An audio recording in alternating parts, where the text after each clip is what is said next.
सोचिए अगर दशकों तक मतलब पूरी दुनिया जिस हेल्थ एडवाइस को मानती रही वो असल में गलत हो।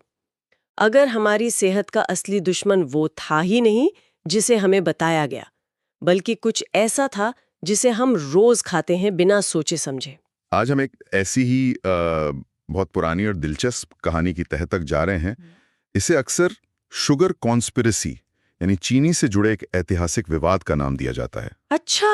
हाँ, हमारे पास डॉक्टर हरनेक सिंह का एक सोर्स है जो परत दर परत ये बताता है कि कैसे विज्ञान की दुनिया में फैट को मतलब वसा को विलन बना दिया गया, जबकि असली गुनहगार पर्दे के पीछे छिपा रहा। और वो थी चीनी। बिल्कुल। और देखिए, इस पड़ताल का मकसद किसी पर इल्जाम लगाना नहीं है, बल्कि इस पूरे इतिहास को समझना है।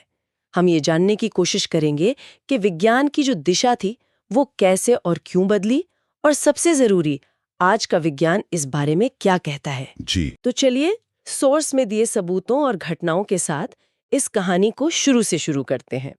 ठीक है, तो कहानी शुरू होती है 1950s और 60s के दशक से।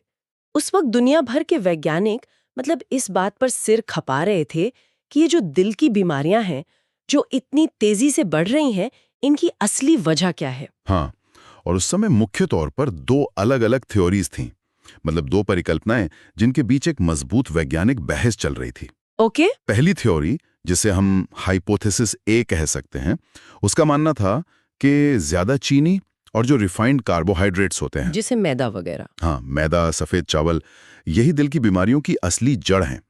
ये शरीर में जाकर एक तरह की गड़बड़ी पैदा करते हैं जो आगे चलकर दिल के लिए खतरनाक साबित होती है। और दूसरी थियरी क्या थी। दूसरी थ्योरी, हाइपोथेसिस बी, वो कहती थी कि नहीं, असली दुश्मन चीनी नहीं है, असली दुश्मन है हमारे खाने में मौजूद फैट और कोलेस्ट्रॉल। अच्छा। इस थ्योरी के मुताबिक जब हम ज्यादा फैट और कोलेस्ट्रॉल खाते हैं तो वो हमारी धमनियों में जाकर जमा हो जाता है और हार्ट अटैक का कारण बनता है। तो मतलब ये कोई छोटी मोटी बहस नहीं थी। विज्ञान की दुनिया उस वक्त दो हिस्सों में बटी हुई थी। बिल्कुल। और क्या दोनों ही थ्योरीज के पास अपने अपने सबूत थे। यही तो सबसे दिलचस्प बात है। उस समय ये एक वास्तविक और गंभीर वैज्ञानिक बहस थी।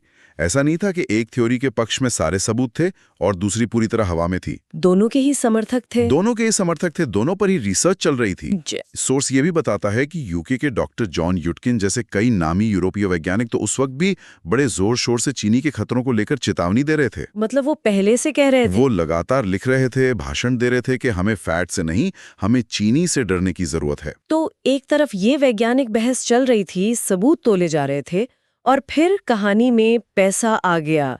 ये तो पूरा खेल ही बदल देता है। बिल्कुल, यहीं से कहानी एक जासूसी नॉवल की तरह हो जाती है। हाँ। सोर्स के मुताबिक कहानी में असली मोड़ आया 1967 के आसपास। कई दशकों बाद जब ऐतिहासिक दस्तावेज खंगाले गए तो एक बहुत बड़ी बात सामने आई। क्या। अमेरिका की शुगर रिसर्च फाउंडेशन नाम की एक संस्था, जिसे चीनी कंपनियां ही चलाती होंगी। हाँ बिल्कुल, जिसे चीनी बनाने वाली बड़ी बड़ी कंपनियां मिलकर चलाती थी, उन्होंने गुपचुप तरीके से हार्वर्ड यूनिवर्सिटी के कुछ बहुत बड़े और प्रभावशाली वैज्ञानिकों को पैसे दिए। हार्वर्ड के वैज्ञानिकों को? ये कोई छोटे मोटे नाम नहीं थे मतलब। ये उस वक्त के सबसे बड़े नाम थे।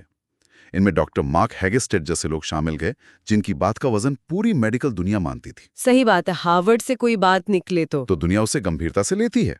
और इन पैसों के बदले उनसे उम्मीद ये की जा रही थी कि वो एक ऐसा रिसर्च पेपर प्रकाशित करें जो इस पूरी बहस को फैट की तरफ मोड़ दे और चीनी को पाक साफ दिखा दे। और क्या उन्होंने ऐसा किया? सोर्स के अनुसार उन्होंने ठीक यही किया। 1967 में इन वैज्ञानिकों ने new England journal of medicine जैसे प्रतिष्ठित जर्नल में एक बड़ा रिव्यू पेपर छापा।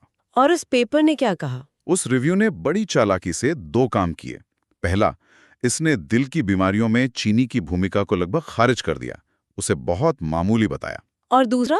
और दूसरा, इसने सारा का सारा दोष सैचुरेटेड फैट और कोलेस्ट्रॉल पर मढ़ दिया। और सबसे चौंकाने वाली बात तो ये होगी कि उन्होंने ये नहीं बताया होगा कि उन्हें इसके लिए शुगर इंडस्ट्री से पैसे मिले हैं। बिल्कुल, यही इस कहानी का सबसे स्याह पहलू है। उस पेपर में कहीं भी ये नहीं लिखा गया था कि यह एक इंडस्ट्री फंडेड रिसर्च है। उसे एक निष्पक्ष वैज्ञानिक समीक्षा की तरह पेश किया गया। बिल्कुल, दुनिया के सामने उसे वैसे ही रखा गया। ये एक ऐसा धोखा था जिसने अगले 50 सालों के लिए पूरी दुनिया की सेहत की दिशा ही तय कर दी। लेकिन जब इंडस्ट्री का पैसा रिसर्च को इस तरह से प्रभावित करने लगे, तो फिर विज्ञान पर भरोसा कैसे करें? ये तो बहुत बड़ा सवाल है। बिल्कुल, ये विज्ञान में नैतिकता का एक बहुत बड़ा संकट था और इस सच को सामने आने में, जैसा कि आपने कहा, कई दशक लग गए। और ये सच सामने आया भी।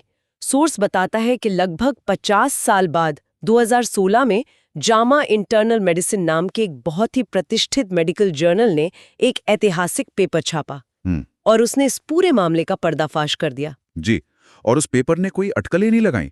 उन्होंने चीनी उद्योग के अंदरूनी दस्तावेजों को उजागर किया, कंपनी के अपने मेमो, अधिकारियों के बीच की चिट्ठियां। अच्छा, उनके अपने ही कागजात? उनके अपने कागजात, और उनसे साफ साफ पता चल रहा था कि चीनी उद्योग के अधिकारियों ने जानबूझकर एक सोची समझी रणनीति के तहत हार्वर्ड की इस रिसर्च को फंड किया था। उनका मकसद एक ही था, इकलौता मकसद था फैट को बदनाम करना, ताकि चीनी पर से लोगों का ध्यान हट जाए और उनकी बिक्री पर कोई असर ना पड़े। मतलब जो भी सबूत चीनी के खिलाफ आ रहे थे उन्हें दबाने का एक अभियान था ये, एक सुनियोजित अभियान। अगर हम इसे बड़ी तस्वीर में देखें तो ये कोई अनजाने में हुई गलती नहीं थी। बिल्कुल नहीं। सोर्स के मुताबिक ये एक सोची समझी रणनीति थी। उस 2016 के जामा जर्नल का जो निष्कर्ष था वो अपने आप में बहुत शक्तिशाली था। क्या था वो? मैं सोर्स से ही उनकी लाइन बता रही हूँ। इंडस्ट्री द्वारा प्रायोजित रिसर्च ने दिल की बीमारियों में चीनी की भूमिका से ध्यान हटाने में सफलतापूर्वक काम किया। सफलतापूर्वक, ये शब्द बहुत मायने रखता है। बिल्कुल। ये बताता है कि ये एक मिशन था जो पूरा हुआ। तो इस एक रिसर्च पेपर और इंडस्ट्री के प्रभाव का असल दुनिया पर क्या असर पड़ा, मतलब हम और आप जैसे आम लोगों की जिंदगी पर? असर बहुत बड़ा और बहुत गहरा था।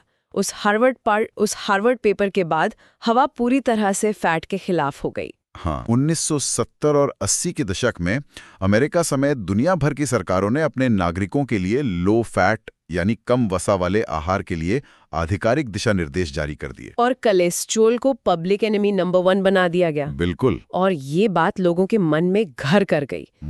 मुझे याद है हमारे अपने घरों में बातें होती थी कि घी मत खाओ, दिल के लिए खराब है, मक्खन से हार्ट अटैक आता है। हर पैकेट पर लो फैट या कोलेस्ट्रॉल फ्री का ठप्पा देखकर लगता था कि बस यही सेहत का राज है। हाँ, सही बात है। हम सब ने अपने घरों में ये बदलाव देखा है। हमारी दादी नानी घी में खाना बनाती थीं और फिर अचानक हमारे माता पिता ने रिफाइंड तेल इस्तेमाल करना शुरू कर दिया, ये सोचकर कि ये ज्यादा हेल्दी है। और इन सब के बीच, जैसा कि सोर्स कहता है, चीनी चुपचाप बचकर निकल गई। उस पर किसी ने सवाल ही नहीं उठाया। और यहीं से असल नुकसान शुरू हुआ होगा, क्योंकि जब आप खाने से एक चीज निकालते हैं तो उसकी जगह कोई दूसरी चीज डालते हैं ना। आपने बिल्कुल सही नस पकड़ी है।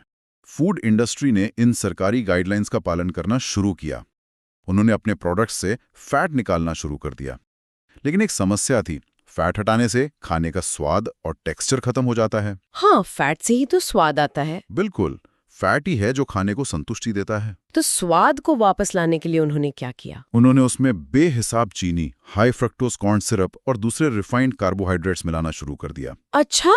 बाजार लो फैट प्रोडक्ट से भर गया। Low fat yogurt, low fat cookies, low fat breakfast cereals, ये सब सेहतमंद बताकर बेचे गए, लेकिन असल में ये चीनी के बम थे। और लोगों ने खूब खाया होगा ये सोचकर कि वो हेल्दी खा रहे हैं। बिल्कुल, यही सोचकर खूब खाया कि वे अपनी सेहत का ध्यान रख रहे हैं। और इसके नतीजे तो भयानक हुए होंगे। नतीजे विनाशकारी थे। सोर्स के मुताबिक इंसुलिन रेजिस्टेंस की जो समस्या है वो समाज में एक विस्फोट की तरह बढ़ी। ये इंसुलिन रेजिस्टेंस क्या है, थोड़ा समझाएंगे? जब हम लगातार चीनी और रिफाइंड कार्ब्स खाते हैं तो हमारे शरीर का जो इंसुलिन सिस्टम है वो थक जाता है, वो ठीक से काम करना बंद कर देता है। और इंसुलिन रेजिस्टेंस ही आज की ज्यादातर बड़ी बीमारियों की जड़ है। मोटापा, टाइप 2 डायबिटीज, दिल की बीमारियां, पीसीओडी और भी बहुत कुछ। तो मतलब दिल की बीमारियां कम होने की बजाय और बढ़ गईं? बिल्कुल, लो फैट डाइट ने एक तरह से एक नई महामारी को जन्म दे दिया। इसी दौर में एक और बड़ा बदलाव आया। हजारों सालों से जो पारंपरिक फैट्स हमारी रसोई का हिस्सा थे, जैसे देसी घी, उन्हें अचानक विलेन बना दिया गया। जी हाँ, देसी घी, मक्खन, नारियल का तेल, सरसों का तेल, ये वो चीजें हैं जो इंसान पीढ़ियों से बिना किसी समस्या के खाता आ रहा था। लेकिन इस नए नैरेटिव में इन्हें कोलेस्ट्रॉल बॉम्ब और हार्ट किलर जैसे डरावने नाम दिए गए। इन्हें हमारी रसोई से बाहर करने की पूरी मुहिम चलाई गई। और इनकी जगह क्या आया? बाजार ने हमें क्या विकल्प दिए? इनकी जगह इंडस्ट्री ने नए तरह के तेलों को प्रमोट किया। रिफाइंड वेजिटेबल ऑयल और हाइड्रोजनेटेड तेल, जैसे सोयाबीन, सनफ्लावर। हाँ, सोयाबीन, मक्का, सूरजमुखी और कनोला का तेल, इन्हें हार्ट हेल्दी बताकर बेचा गया। लेकिन सोर्स के मुताबिक क्या ये तेल सच में हेल्दी थे? सोर्स बताता है कि ये तेल कई मायनों में पारंपरिक फैट से भी ज्यादा खतरनाक थे। अच्छा, कैसे? पहली बात, ये उत्पादन में बहुत सस्ते थे। दूसरी? ये प्राकृतिक नहीं थे, इन्हें बहुत ज्यादा प्रोसेसिंग और केमिकल का इस्तेमाल करके बीजों से निकाला जाता था। और तीसरी? और तीसरी और सबसे जरूरी बात, इनमें ओमेगा 6 फैटी एसिड्स बहुत ज्यादा होते हैं, जो शरीर में जाकर सूजन यानी कि इन्फ्लेमेशन पैदा करते हैं।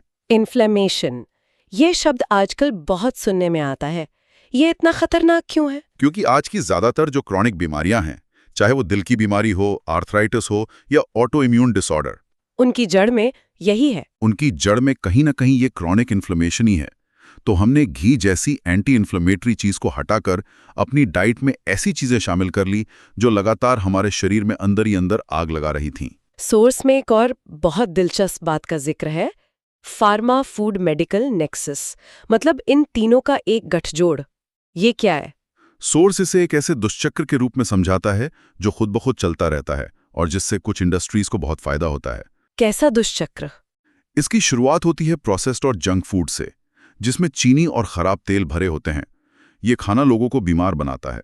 फिर जब लोग बीमार होते हैं तो फार्मास्यूटिकल कंपनियां उन्हें जीवन भर खाने वाली दवाएं देती हैं, डायबिटीज की, ब्लड प्रेशर की, कोलेस्ट्रॉल की। और जो डाइटरी गाइडलाइंस है, वो भी बीमारी को जड़ से खत्म करने की बजाय सिर्फ उसके लक्षणों को मैनेज करने पर जोर देती हैं। एक मिनट, मतलब आप कह रहे हैं कि पूरा सिस्टम ही ऐसा बना है जहां लोगों के बीमार रहने में ही फायदा है? ये तो सुनने में ही बहुत अजीब और निराशाजनक लगता है। ये वाकई एक निराशाजनक तस्वीर पेश करता है। सोर्स में एक बहुत ही तीखी लाइन लिखी है और मैं उसे कोट करना चाहूंगा। स्वस्थ लोग बार बार मुनाफा नहीं देते, जबकि लंबे समय से बीमार लोग देते हैं। बाप रे। ये समझना जरूरी है कि ये सोर्स का नजरिया है जो एक स्ट्रक्चरल समस्या की ओर इशारा कर रहा है। मतलब किसी एक डॉक्टर या कंपनी पर दोष नहीं है। नहीं, ये एक ऐसे सिस्टम की बात कर रहा है जिसमें बीमारी को मैनेज करना उसे जड़ से ठीक करने से ज्यादा फायदेमंद हो गया है। तो दशकों के इस भ्रम के बाद आज का विज्ञान क्या कहता है? अब जब धूल बैठ चुकी है तो असली विलेन कौन नजर आता है? सोर्स के मुताबिक दशकों की नई और बेहतर रिसर्च के बाद आज का आधुनिक विज्ञान इस बात की लगभग पुष्टि करता है कि असली विलेन चीनी और रिफाइंड कार्बोहाइड्रेट्स ही हैं। यही इंसुलिन रेजिस्टेंस पैदा करते हैं। बिल्कुल, यही वो चीजें हैं जो शरीर में जाकर इंसुलिन रेजिस्टेंस पैदा करती हैं, जो आज की महामारी जैसी बीमारियों की असली जड़ है। और वो कोलेस्ट्रॉल जिसे इतने सालों तक दुश्मन नंबर 1 माना गया, आज विज्ञान मानता है कि कोलेस्ट्रॉल हमारे शरीर के लिए दुश्मन नहीं, बल्कि एक बेहद जरूरी तत्व है। जरूरी? बहुत जरूरी। ये हमारे हार्मोन्स बनाने के लिए चाहिए, हमारे दिमाग के फंक्शन के लिए चाहिए, हमारी हर कोशिका की दीवार बनाने के लिए चाहिए और धूप से विटामिन डी बनाने के लिए भी चाहिए। तो समस्या कोलेस्ट्रॉल में कभी थी नहीं। सोर्स के शब्दों में कोलेस्ट्रॉल कभी असली दुश्मन था ही नहीं। असली दुश्मन था मेटाबॉलिक सिंड्रोम, जो चीनी ने पैदा किया। और देसी घी जिसे हमारी रसोई से बाहर कर दिया गया था, उसके बारे में आज का विज्ञान क्या कहता है? सोर्स देसी घी के कई फायदे गिनाता है। ये हमारी आंतों की परत को मजबूत करता है, जिससे पाचन सुधरता है। अच्छा। इसमें हेल्दी फैट्स होते हैं जो हमें संतुष्टि देते हैं और बार बार भूख नहीं लगने देते। ये हार्मोन के संतुलन में मदद करता है और मीठा खाने की इच्छा को भी कम करता है। और पकाने के लिए भी अच्छा है। हाँ, ये ऊंचे तापमान पर खाना पकाने के लिए एक बहुत ही स्थिर फैट है, जो रिफाइंड तेलों की तरह गर्म होने पर जहरीला नहीं बनता। तो अगर हम इस पूरी कहानी का सार निकालें, ये सफर 1950 की एक ईमानदार वैज्ञानिक बहस से शुरू हुआ। जी। फिर कॉर्पोरेट लालच और पैसों के प्रभाव ने इसकी दिशा बदल दी। उस एक धोखे ने पूरी दुनिया की डाइट को बदल दिया और उसके गंभीर स्वास्थ्य परिणाम आज हम सब भुगत रहे हैं। बिल्कुल। सोर्स का मुख्य संदेश बहुत शक्तिशाली है। इंसानियत कमजोर नहीं थी, इंसानियत को गुमराह किया गया था। बिल्कुल। इस पूरी पड़ताल का मकसद किसी को डराना नहीं, बल्कि पोषण विज्ञान के इतिहास में हुई एक बहुत बड़ी गलती को समझना है, जिसके पीछे गहरे आर्थिक हित थे। तो आगे का रास्ता क्या है? सोर्स के मुताबिक आगे का रास्ता बहुत साफ है। असली अनप्रोसेस्ड भोजन की तरफ लौटना, हमारे पारंपरिक फैट्स का सम्मान करना और स्थापित डाइटरी सलाह पर आंख बंद करके भरोसा करने की बजाय उस पर सवाल उठाना सीखना। ये चर्चा हमें एक अंतिम विचार के साथ छोड़ जाती है। सोर्स बताता है कि कैसे दशकों तक पोषण विज्ञान को इंडस्ट्री के हितों ने प्रभावित किया।